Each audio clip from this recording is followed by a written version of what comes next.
Mesdames et messieurs, bonsoir, bienvenue pour cette nouvelle édition de Direct où on va passer en revue les dernières nouvelles locales. Et on commence avec l'inauguration par le président Abdel Fattah al-Sisi de la mosquée de Sayyida Zainab, accompagné avec le chef de Bora. Après l'inauguration de cette mosquée, les restaurations a pris quelques temps, peut-être quelques années pour restauration. Alors il faut dire que la mosquée de Sayyida Zainab, c'est l'une des mosquées historiques religieuses qui se situe pas loin du centre-ville, mais aussi dans le quartier de Sayyida Zainab qui se situe dans le vieux Caire.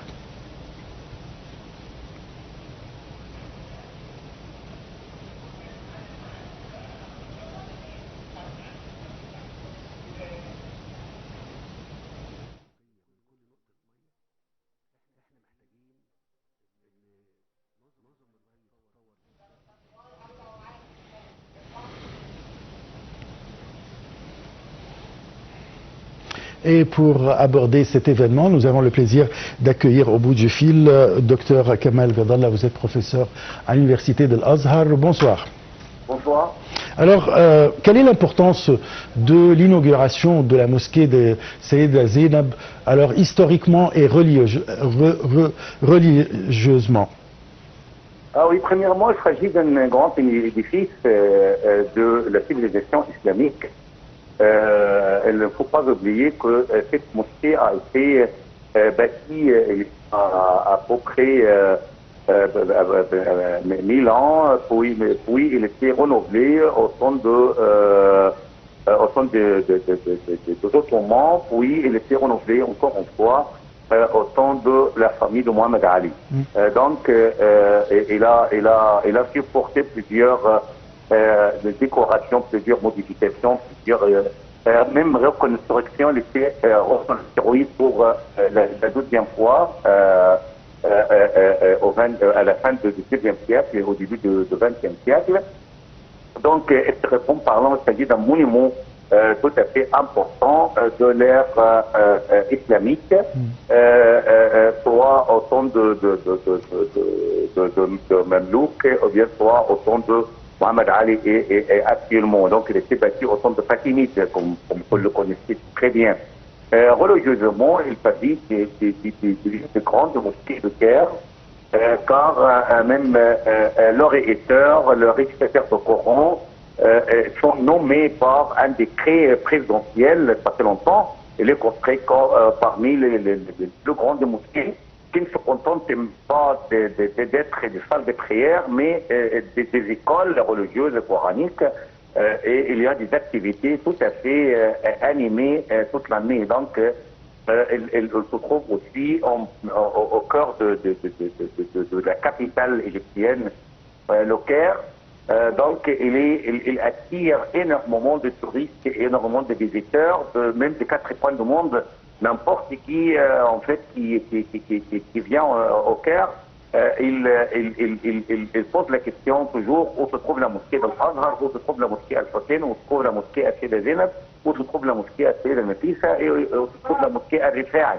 Donc, c'est l'un des monuments religieux les plus fréquentés, aussi bien par les visiteurs que par les étudiants de sciences islamiques des 4 coins du monde qui viennent à Al-Azhar. Donc, ils ne ratent pas l'occasion pour rendre visite à ce monument tout à fait historique et très célèbre.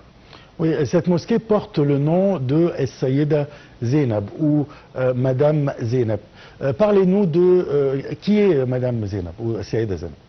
Oui, Sayyida Zainab, en fait, c'est une dame tout à fait particulière de plusieurs points de vue, en fait, d'une façon tout à fait polyvalente. Premièrement, du point de vue de la généalogie, Fatima al-Zahra, la fille de prophète, la seule fille de prophète qui était morte après lui, d'accord, donc qui a passé tout son vivant sous la tutelle de son père.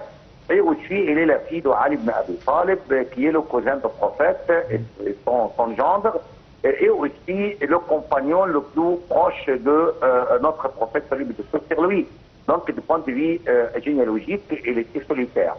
Et aussi, il était parmi, en fait, parmi les petits compagnons qui avaient vécu, en fait, même pour un certain temps avec le prophète, parce que lorsque le prophète était mort, il avait à peine 6 ans. Donc, il était très bien consciente de le prophète, salut et bénédiction sur lui. Même il l'a gâté, sallallahu alayhi wa sallam. Donc, il était ultérieurement éduqué par son père, Ali ibn Abi Talib. Donc, personne ne pourrait jamais ignorer la valeur et l'importance de Ali ibn Abi Talib. Donc, il a vécu autant d'Abu Bakr, d'Omar, d'Othman et de Ali. Et aussi autant de Muawiyah. Malheureusement, après le décès de Muawiyah, son fils Yazid, qui était le successeur sur le trône, il était tout à fait monstrueux et cruel. Et donc, il a perpétré des crimes tout à fait inoubliables contre la famille du prophète, salut et bénédiction sur lui, surtout à Karbala, et on avait tué Al-Hussein avec 70 de sa famille. Donc, malheureusement, il était, on ne dit pas, il n'était pas amené, mais il était, excusez-moi, tiré en fait vers la cour de Yazid ibn Muawiyah qui n'avait aucune pitié vis-à-vis les membres du prophète sallallahu alayhi wa sallam. Donc, mais il avait peur que la présence de Sayyida Zainab à Damas pourrait provoquer contre lui une révolution.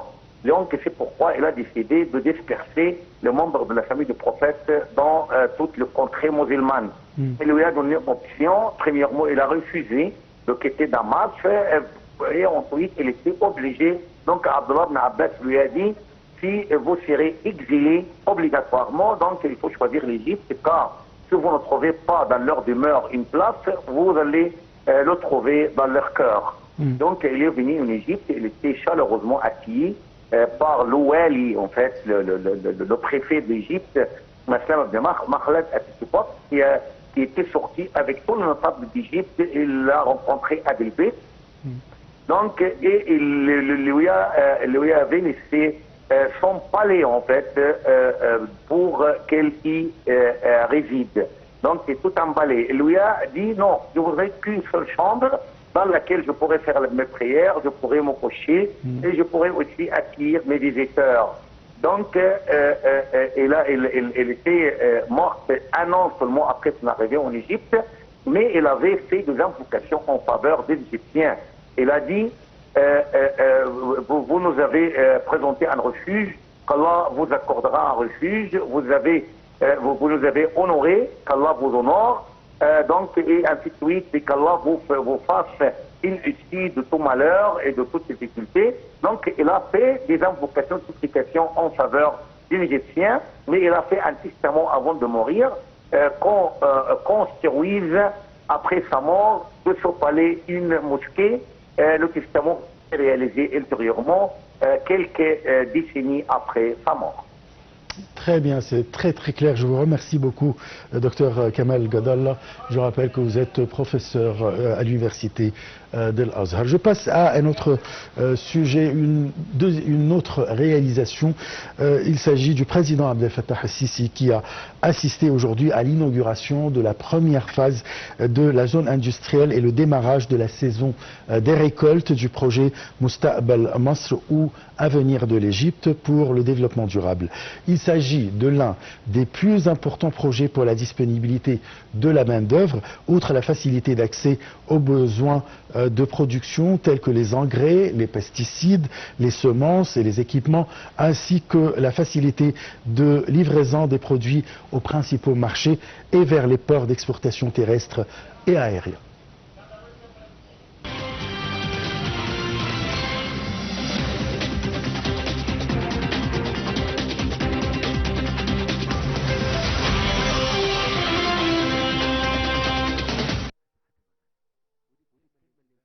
Le président Abdel Fattah el-Sisi a assisté lundi à l'inauguration de la première phase de la saison des récoltes dans plusieurs secteurs agricoles issus de l'autorité Avenir de l'Égypte. Il s'agit d'un des plus importants projets pour la disponibilité de la main-d'œuvre, outre la facilité d'accès aux besoins de production tels que les engrais, les pesticides, les semences et les équipements, ainsi que la facilité de livraison des produits aux principaux marchés et vers les ports d'exportation terrestres et aériens. Conformément au plan de développement du projet Mustaqbal Misr et dans l'intérêt d'une expansion économique qui permettrait d'atteindre la croissance économique et le développement durable, la construction de 2 zones industrielles a commencé, dont la première est une superficie de 100 acres. Le projet est situé le long de la nouvelle route de l'axe Roud el-Farag, la nouvelle Dabra. Le projet constitue la locomotive agricole de l'Égypte et le premier du projet du nouveau delta pour réaliser l'autosuffisance, exporter le surplus à l'étranger, réduire la facture des importations en fournissant les devises étrangères et en atteignant les objectifs de développement durable.